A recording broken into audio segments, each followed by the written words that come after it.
What's up, guys, and welcome to GPC week 4? 5? Yeah, 5. I can never remember which week it is. This week we're taking on Lion and the Brisbane Pyroar. He's got like the most threatening team I've ever seen, with Landorus, Incarnate, Weavile, Milotic, Hitmontop, Nidoking, Galvantula, Mesprit, Miltank, Trevenant, and Mega Arrow. So, a lot of threats. Obviously, 2 Sheer Force spooky things, and a Weavile, and also a Mega Arrow, all huge threats to my team. Then he has annoying bulky stuff. This is going to be quick. So, I've deduced that every Pokemon is either a Burb or a Doggo, so yeah. 6 I'm bringing this week, though, are Aerodactyl, Nidoqueen, Rotom, Porygon 2, Manaphy, and Megalop. So starting off with Arrow, I just noticed that Choice Banded Arrow does a lot to his team because nothing really appreciates its dual stab. So Choice Banded with Stone Edge, Aerial Ace, Ice Fang, and Earthquake. Most of the time I'll just click Stone Edge or Aerial Ace and maybe Earthquake for Nidoqueen or Nidoking because he's got the other Nido. And then Ice Fang so I can just OHKO the Landorus if I need to do that. Yeah, just does damage. I'm rocking, you can't see it, but I'm rocking max attack, max speed Jolly so that I can speed tie with a Aerodactyl on his side before he Mega Evolves, because I'd assume that he might want to have it max speed, maybe. But yeah. This thing puts a lot of pressure on his team because Banded Arrow is pretty strong and it's very fast and it's an old Burb. Next thing I've got is my Pointy Doggo, my Nidoqueen, and I'm packing the Choice Scarf this week with Sheer Force, with Sludge Wave, Ice Beam, Earth Power, Shadow Ball. I fucked up on these dimensions. Whatever. 48 defense, 252 special attack, 208 speed with a timid nature. That's going to let me outrun Weavile? No, it's going to let me outrun Aerodactyl. Not Mega, but normal Aerodactyl max speed. So that's cool.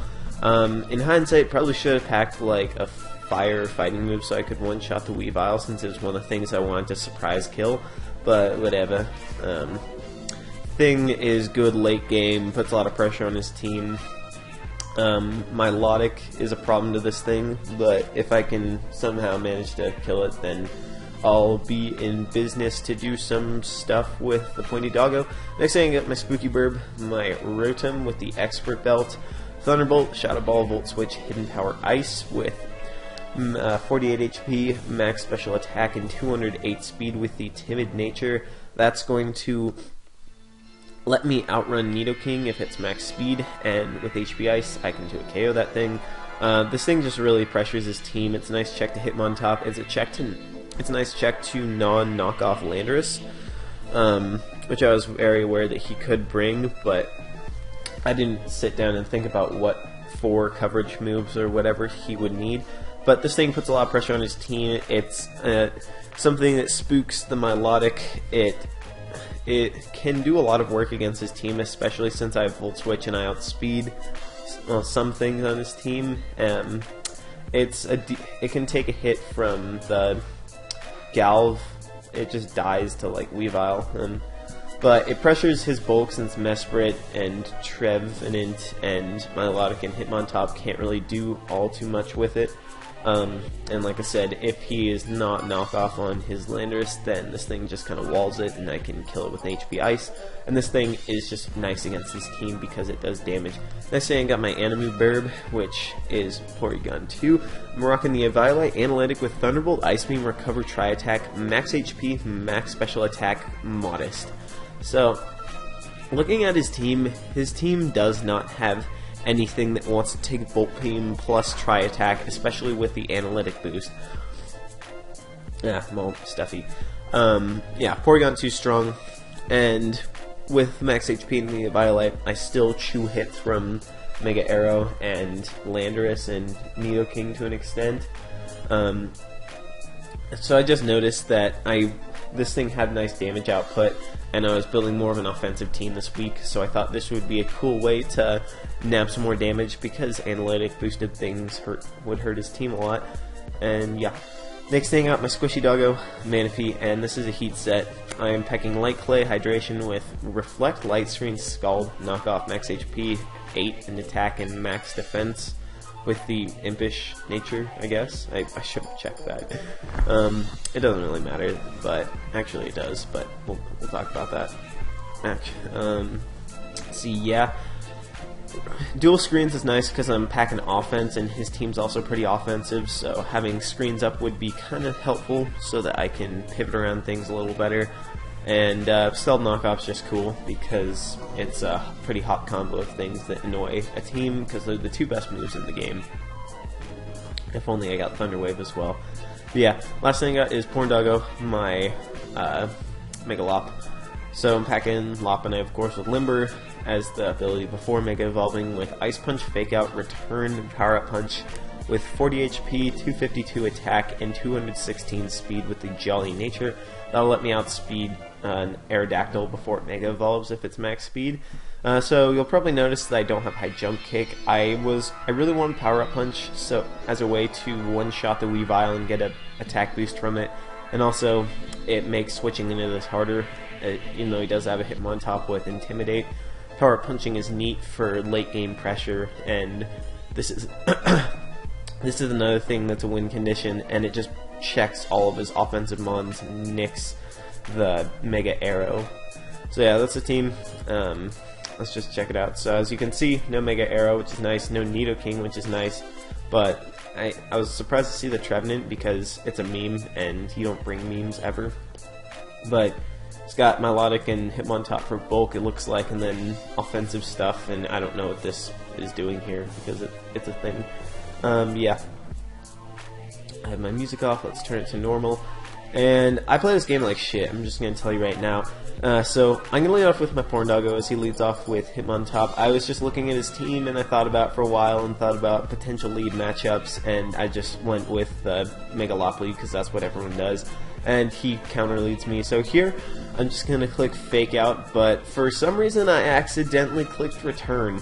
So yeah, I have no idea how I managed to do that, but I fucking clicked Return and I meant to click Fake Out. And I get Rocky Helmet damage and he's going to kill my Mega Lop turn 1, so I'm a fucking idiot, by the way. That was the most retarded thing I've done to this day. And now I'm just going to drop into the old Burb. He doesn't have a good switch into Stone Edge, and I think he'll want to preserve this, probably, maybe? But I'm just going to drop a Stone Edge as he stays in. It does a lot. It's going to 2-hit KO him as he drops a Toxic on me, which is annoying. So yeah, that minus defense helped. But here I'm going to switch out into my Spooky Burb because I thought he'd try and do something. No, I wanted to avoid like Sucker Punch damage or something like that, or I don't know. But I'm not exactly sure why I went into Rotom there, but it's here and there's a Landorus, and I know that if he's not knockoff I can wall him, but I don't know if he is knockoff, so I'm just going to go into my Arrow because it's the one thing that that's kind of okay with getting its item knocked off, sort of.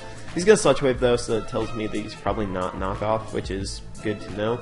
As here, I'm going to pick Ice Fang, as he's going to go back into his Hitmontop, so this thing is going to get the Rocky Helmet damage off on me, and paired with Toxic, I'm going to die to another round of Rocky Helmet, which is lame. And I figured that I didn't really have a good switch in. I didn't want my Rotom to get poisoned, so unfortunately I have to let my old Burb die.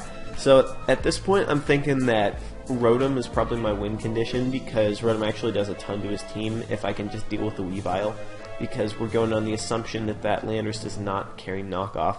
So we get a double down, and I think here I'm just going to go with my yeah, I'm just going to go into Manaphy so that I could best take on this Weavile if it wanted to drop in. I think that was my reasoning. I don't remember. I'm just gonna Scald as he Swords Dances, and that's fucking scary. As I Scald get the burn, but he's Lum, so that's fucking scary. Now this thing's basically just gonna fuck my team over, as he's gonna go for knockoff. He gets a crit, and it does a ton. So had he not got that crit, I would have been able to live this next one with the Reflect, and then like scalded him again and put him in range of stuff. and also if I wasn't impish, I would have done a little more damage with that Scald. So all unfortunate things, and this game is just shit, as he is going to knock off again and kill me. So now I'm going to go into Nidoqueen because it's the only thing that outspeeds me, and I really, really don't want to get my Porygon knocked off because at this point I can still win with Porygon and Rotom and Nidoqueen because they're very strong. So I'm going to go for the Sludge, and it fails to kill him, which is all sorts of lame because was I not impish and had a little more special attack power in my Manaphy, it would have died. Had I gotten a better roll, this would have died. Had he not crit me and I got a second Scald off, it would have died. So all a bag of dicks, as now I basically will lose my Nidoqueen to the combination of Icicle Crash plus Ice Shard. So now I am in a very shit position because now I am forced to lose my Porygon's Eviolite, so now this thing can't wall things as much, even though it's still pretty bulky. I'm just gonna kill the thing, and now I can still win, I feel like, because I've got Rotom and Porygon just shit on his team still, but that Galvantula is a problem and this thing's a problem. Going on the assumption that he's not knockoff, and given that I have no other options, I have to go into my Rotom as he goes for the IF power. And he switches out here as I go for the HP Ice. There's nothing I really could have done differently. I go for the HP Ice, it does a third, and now I'm just going to Volt Switch. I don't want to switch Porygon directly into it, but I know that I should be able to take 2 Thunders even without the Eviolite because this thing is weak and Porygon is fat. So we're just going to go for the Volt Switch. As he goes for a Thunder, it does a little over a third, as the Volt Switch does a surprisingly good amount. So I'd have gone for the Shadow Ball, I probably could have 2-hit KO'd it. But no, we got a Burb versus his Bug. And I'm going to recover and scout damage. It does less than half, but he gets the Para and the full Para, so now I lose. So yeah, that's kind of just how this is going to go, is he kills me with the second Thunder, and now all I can do is kill this thing with a Shadow Bust, and then he revenge kills me with Landorus. So that was an absolutely terrible game. I was very distracted when playing, well, mainly at the beginning when I failed to click Fake Out because I just saw normal type. I clicked the move and I saw Return and I'm like, wait, what the fuck? But yeah, Lion's gonna take that 3-0. Very haxy match. That was an absolutely trash game, to be honest. He said GG and I said nah, and he just said fair enough. Yeah, so that was like the most retarded game I've ever played in. I got hacked to shit, but also I was completely idiotic with how I dealt with my Lopunny, letting it die. Yeah, Lopunny would just shat on his team, which is unfortunate because yeah, that was lame, but it happens sometimes. We're 3-2 now. There's teams that are like 4-1 and 5-0, so I don't know if I'll be able to make playoffs anymore. I have to like win out probably, which is lame. We can look at the table. It might be updated. But yeah, there's like Bluesy's 5-0 for some reason because he's fucking lucky as shit. And then this got Robin's 4-1, and then Pierre's also 4-1. So I have to hope one of them loses a couple times. I still play both of these guys, so if I beat them, that'd be Christmas, which I can because they're not good, but that's whatever. And yeah, what else is there to say? I can still make playoffs, but I have to win more games and hope that these you guys probably couldn't even see that. I'm stupid. Yeah, these guys are in first and second, so these guys are not even good, but they win anyways because reasons, mainly luck and stuff. So yeah. I don't even know who I play next week. Let's look at who I play next week on my very sexy team tab. Okay, so we are going to play another lesser Burb team, which means it's the Atlanta Talonflames or T-Trained, so we can probably beat him. I'm just talking shit at this point because I'm tired, and I just don't give a fuck about this game because it was so bad. Holy shit, that was the worst game ever. Yeah, without that hacks, despite my garbage misclick,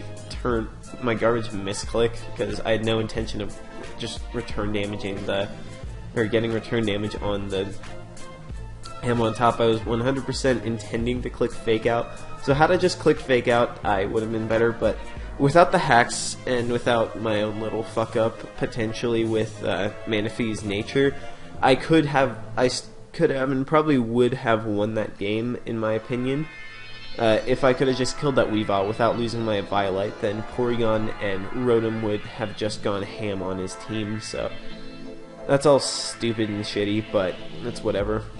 I might make some team changes after next week. But yeah, that's the thing.